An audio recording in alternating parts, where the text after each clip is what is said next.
बपतिस्मा देने वालों की जो टीचिंग थी वो वहाँ बहुत ज़ोरों से चल रही थी ना। पौलुस और अपौलुस का एक उदाहरण आइए देखते हैं। प्रेरितों की किताब 18 का 9 से 13 तक में पौलुस को पवित्र आत्मा ने कहा तुम टीचिंग देते जाओ, लोगों को सिखाते जाओ। लेकिन प्रेरितों की किताब उसका 18 का 24 से 28 तक में अपौलुस आया। अपौलुस आया, ये है पौलुस और ये है अपोलुस। तो यहाँ पे पवित्र आत्मा ने पौलुस को कहा तुम प्रचार करते जाओ, सही शिक्षा देते जाओ। लेकिन 18 के 24 में एक्विला और प्रिसिल्ला, तो प्रिसिल्ला ने अपोलुस को पकड़ा और उसको कहा कि तुझे सही शिक्षा की ज़रूरत है, क्योंकि अपोलुस जो था ना वो कई शिक्षाओं को लेकर बैठा था। जैसे कि यहाँ पर मैंने 3 शिक्षाओं का जिक्र किया, जब आप पढ़ोगे तो आपको पता चल जाएगा। तो पवित्र आत्मा ने पौलुस को प्रेरित किया कि तुम सही शिक्षा दो, और इसको भी कन्विक्ट किया, क्योंकि ये भी पौलुस की तरह फेमस हो रहा था। जैसे आप पढ़ते हैं पहला कुरिन्थियों की किताब में, ये भी फेमस हो गया था, पौलुस ने इसका जिक्र भी किया है ना। इफिसियों की किताब उसका 4 का 14 आइए देखते हैं। इंग्लिश में लिखा है then we will no longer be immature like children. हम बच्चों की तरह जो है आप परिपक्व नहीं रहेंगे, इमेच्योर नहीं रहेंगे। फिर आगे कहता है we won't be tossed and blown about by every wind of new teaching, जिसको मैं कहता हूँ विंड डॉक्ट्रिन। तो इफिसियों का 4 का 14 में पौलुस ने अगर आपको याद होगा 5 प्रकार की सेविकाई को देते वक्त में उसने कहा था, वचन 11 में 5 प्रकार की सेविकाई है, 12 में कहा कि कलीसिया की उन्नति के लिए, कलीसिया को तैयार करने के लिए फाइवफोल्ड मिनिस्ट्री दी गई है। फिर वचन 14 में वो कहता है कि ताकि फाइवफोल्ड मिनिस्ट्री जो है ना, पवित्र आत्मा ने जो दी है ना, यीशु मसीह ने जो दी है, उससे कोई गलत टीचिंग में आके लोग ना फंस जाएं। और फिर आगे कहता है we will not be influenced when people try to trick us with lies so clever they sound like the truth. मतलब वो अपनी चालाकी से, जबकि वो बड़े साउंड डॉक्ट्रिन साउंड करेंगे, मतलब ऐसा लगेगा बड़े सही शिक्षा दे रहे हैं, बड़े सही बता रहे हैं, नेशनली हो या इंटरनेशनली हो। और याद रखिए कि जो भेड़िया है ना, वो कभी भी भेड़िए के खाल में नहीं आएगा, वो हमेशा भेड़ के खाल में आएगा, और उसकी ट्रिक में आप फंस सकते हो। इसलिए यीशु ने कहा कि हो सके तो छूने हुए तक बरमाया जाए। मत्ती की किताब उसका 24 का 24 में आपने पढ़ा होगा ना। मैं चाहता हूं कि आप इसको ठीक से पढ़ लें, देख लें, और फिर मैं अगला स्लाइड ले जाता हूं। हिब्रू की किताब उसका 13 का 9 में आइए देखते क्या लिखा है। लिखा है be not carried about with divers and strange doctrines. मतलब पौलुस का, इसका अगर लेखक है पौलुस, तो वो पवित्र आत्मा उसको द्वारा कहना चाहता है कलीसियाओं को और आज हमको और आपको, कहता है कि जो डाइवर्स काइंड्स ऑफ स्ट्रेंज डॉक्ट्रियंस है ना, उसको तुम जल्दी से विश्वास नहीं करना और कलीसियाओं में अपनाना नहीं। तो इसका मतलब क्या है, बड़े ध्यान से सुनेगा। बहुत सारी चीज़ें यूट्यूब पे चल रही है, विशेष करके साउथ अफ्रीकन्स के लोग। मैंने एक वीडियो देखा था कि बकरी की तरह लोग घास खा रहे हैं। पास्टर ने कहा है कि जाकर घास खा के आओ, तो लोग बकरी की तरह मैं करके घास खाने जा रहे हैं। साउथ के चेन्नई में एक व्यक्ति है, नाम नहीं लूँगा, वो और उसकी वाइफ कहती है कि हंसो, परमेश्वर आपको हंसने की आत्मा दे रहा है। तो लोग घंटों 3-3 4-4 घंटा लोग हैं ना जो हंसते रहते हैं बिना किसी, और ज़मीन पे लोटपोट होते रहते हैं, उनको होश नहीं रहता है। बाइबल जबकि कहती है कि पवित्र आत्मा भविष्यवक्ताओं की जो आत्मा है उसके वश में है। तो ये जो डाइवर्स एंड स्ट्रेंज डॉक्ट्रिन्स है ना, ये आजकल कलीसियाओं में आ गई है। देखो, मैं और एक चीज़ बोलता हूँ कि हर सदी में, रिपीट करता हूँ, हर सदी में ये जो डाइवर्स एंड स्ट्रेंज डॉक्ट्रिन्स आती है ना, ये हर सदी में आती है। और दिक्कत क्या होती है कि 90% ये डाइवर्स एंड स्ट्रेंज डॉक्ट्रिन में फंस जाते हैं। मात्र 10% जो है ना इसको डिफेंस करते हैं, मतलब इसका विरोध करते हैं और अगेंस्ट में आते हैं, डिफेंस बोल रहा, अगेंस्ट में आते हैं और इसका सामना करते हैं और कहते हैं कि ये गलत है। और उनमें से मैं एक हूँ। मैं कभी भी, मैं रिपीट करता हूँ, मैं कभी भी परमेश्वर अगर ऐसा कोई भी चीज़ अगर करवाता है आपके द्वारा, मेरे द्वारा, तो उसको वचन से कंपेयर करिए पहले, क्या ये वचन में है। अगर वचन में नहीं है तो वो चाहे नेशनली आदमी हो या इंटरनेशनली आदमी हो, किसी ने भी लाया हो, आपका खुद का लोकल पास्टर हो, उसने भी अगर लाया है ना, तो आपको उसको स्वीकार नहीं करना है। क्यों? क्योंकि वो वचन से मैच नहीं कर रहा है। आपको परखना बहुत, मेरे पास बहुत सारे स्क्रिप्चर्स हैं जो मुझे अभी याद आ रहे हैं, जो कि पहला कुरिन्थियों 14 अध्याय, अगर आप 37, 38, 39 पढ़ोगे, वहाँ पर लिखा है परखो, हर चीज़ को परखो, भविष्यवक्ताओं को परखो। पहला यूहन्ना उसका 4 का 1 में कहता है कि हर एक आत्मा की प्रतीति मत करो। तो इसका मतलब है कि बहुत सारे ऐसे टीचिंग जो है ना आज मसीह समाज में अगर हर सदी में आते हैं। तो मैं खास करके 2-3 जो बात, क्षमा करें, एक बात अभी फ़िलहाल बोलूँगा और वो है 200 साल पहले अजूज़ा स्ट्रीट। विलियम सीमोर उसने लेकर आया था अमेरिका के लॉस एंजलिस में, और वहाँ के जो न्यूज़पेपर है ना, उसने इसको ये भी किया था कि ये कुछ अलग चीज़ आई है, बहुत वियर्ड है, मतलब अजीब है, वियर्ड मतलब अजीब है, ये वहाँ के न्यूज़पेपर वालों ने डाला था ना। दूसरी चीज़ मैं चाहता हूँ कि आप ये भी समझें कि हर सदी में उल्टी सीधी डॉक्ट्रिन्स आई हुई है, तो आप कौन से किसको अपनाते हैं, किसको फॉलो करते हैं। अगर वो वचन के अनुसार नहीं है तो मैं रिक्वेस्ट करता हूँ आप कभी नहीं सुनना। डैनियल राज की मत सुनो, किसी की मत सुनो, सिर्फ वचन की सुनो ना। लिखा है 2 प्रेरित हैं नए नियम में, एक है पतरस और दूसरा है पौलुस। आपको समझना ज़रूरी होगा, मैं रिपीट करता हूँ, 2 प्रेरित हैं नए नियम में। एक है गलतियों की किताब 2:7 में, जहाँ पे पौलुस पतरस को कहा गया तो यहूदियों का प्रेरित है। फिर उसके बाद में पौलुस को कहा गया कि तो अन्य जातियों का प्रेरित है। तो जब आप दोनों को पढ़ते हैं ना, तो आपको बहुत संभल कर दोनों को पढ़ना होगा, क्योंकि पतरस का जो टीचिंग या पतरस की जो शैली या पतरस का जो तरीका है ना, वो पौलुस से बिल्कुल अलग है। पौलुस का जो तरीका है वो पतरस से बिल्कुल अलग है। इसलिए गलातियों की किताब 2 अध्याय वचन 7 से लेकर 11 तक में पौलुस ने पतरस को डांट भी लगाई है, खास करके खातना के लोगों को और खातना रहित के लोगों को लेकर। तो मैं ये बीच में इसलिए डाला हूँ ताकि आपको मैं बता सकूँ कि पतरस और पौलुस दोनों में, जब आप दोनों को पढ़ते हैं, दोनों के लेटर को पढ़ते हैं, तो आपको बहुत संभाल कर पढ़ना है। क्यों? क्योंकि एक समस्या वहाँ आई थी, और वो है प्रेरितों की किताब 15:1 में। अगर आप वहाँ पे पढ़ोगे तो वहाँ पर लोग आकर कहने लगे थे, विशेष करके यहूदी लोग, कि खातना होना ज़रूरी है।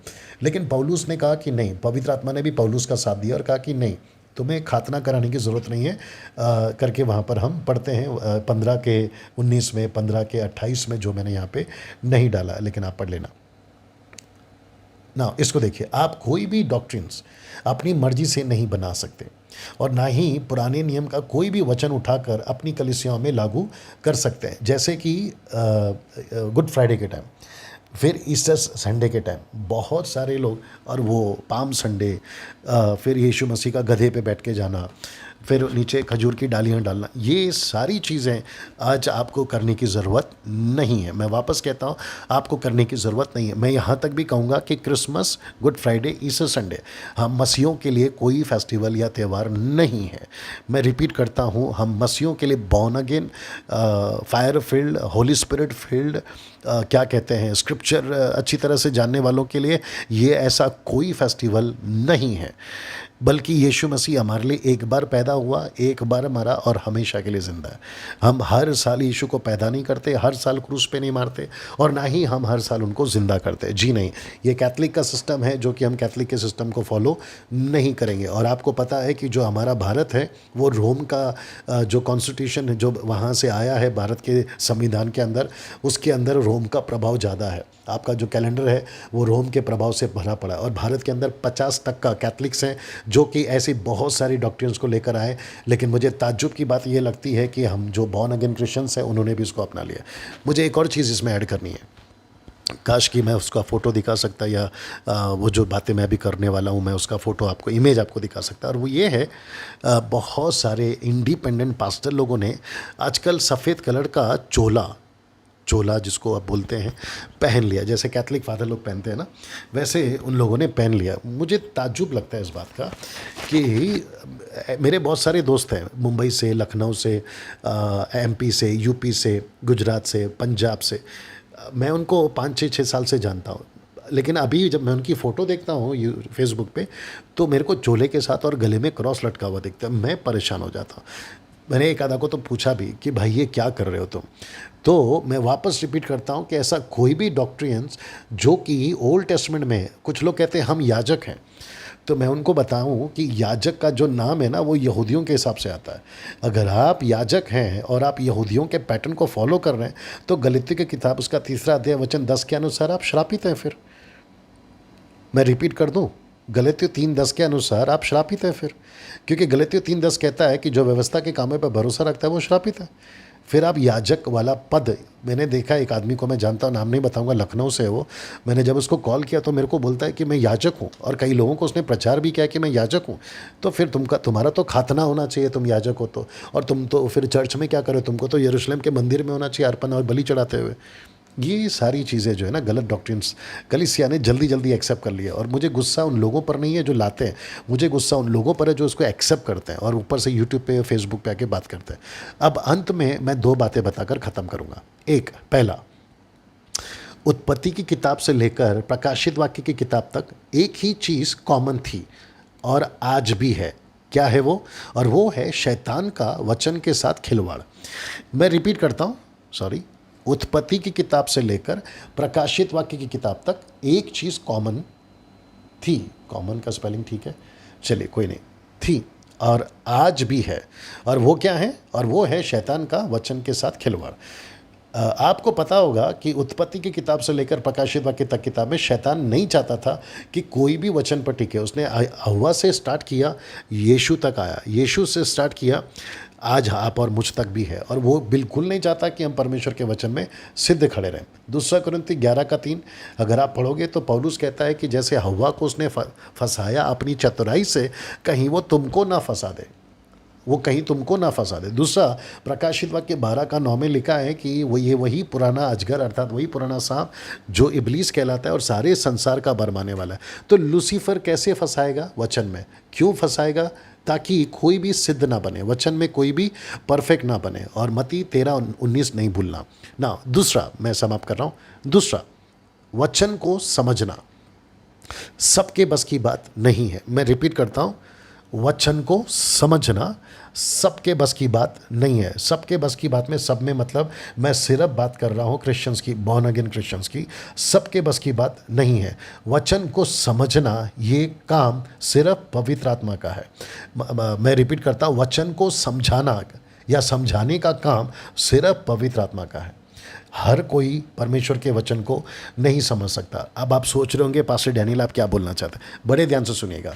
जब मैंने कहा कि वचन को समझाना या समझाने का काम सिर्फ पवित्र आत्मा का है, तो पवित्र आत्मा सबको वचन नहीं समझाएगा। यूहन्ना 14:26 परंतु सहायक अर्थात पवित्र आत्मा जिसे पिता मेरे नाम से भेजेगा वह तुम्हें सब बातें सिखाएगा। इसलिए मैंने कहा सबके बस की बात नहीं है। इसलिए मैंने कहा पवित्र आत्मा तुम्हें समझाएगा। सबके बस की बात नहीं है ना, वो आएगा सिखाएगा। जो कुछ मैंने तुमसे कहा है वह सब तुम्हें स्मरण कराएगा।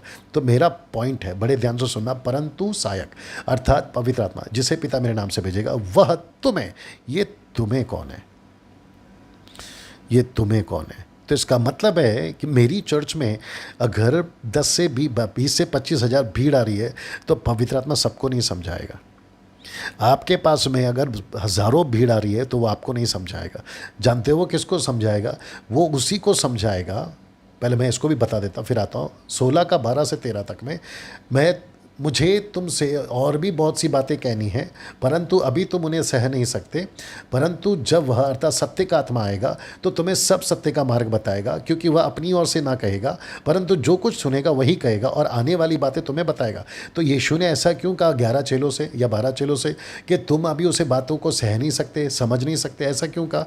तो इसका मतलब है यूहन्ना 16:14 में वह मेरी महिमा करेगा क्योंकि वह मेरी बातों में से लेकर तुम्हें बताएगा। तो पवित्र आत्मा किस को बातें बताएगा? तो मैंने जैसे अभी यहाँ पर कहा था कि वो आएगा और तुम्हें बताएगा, तो मैंने पूछा था ना ये तुम्हें कौन है? तो अब मैं आपको बताता हूँ ये तुम्हें कौन है और वो किसको सिखाएगा, किसको समझाएगा। तो पवित्र आत्मा किसको बताएगा? तो पवित्र आत्मा जो मिशन माइंडेड है ना, उन्हीं को बताएगा। इसलिए 1 कुरिन्थियों 2:12, 1 कुरिन्थियों 2:16 पता है क्या लिखा है? परंतु हमने संसार की आत्मा नहीं परंतु वह आत्मा पाया है जो परमेश्वर की ओर से है, कि हम उन बातों को जानें जो परमेश्वर ने हमें दी है। तो पवित्र आत्मा सबको नहीं बताता, सबको नहीं समझाता, वो सबका दिमाग नहीं खोलता, वो सिर्फ मिशन माइंडेड लोगों का ही दिमाग खोलता है। ये लास्ट स्लाइड है भैया। वो सबका दिमाग नहीं खोलता।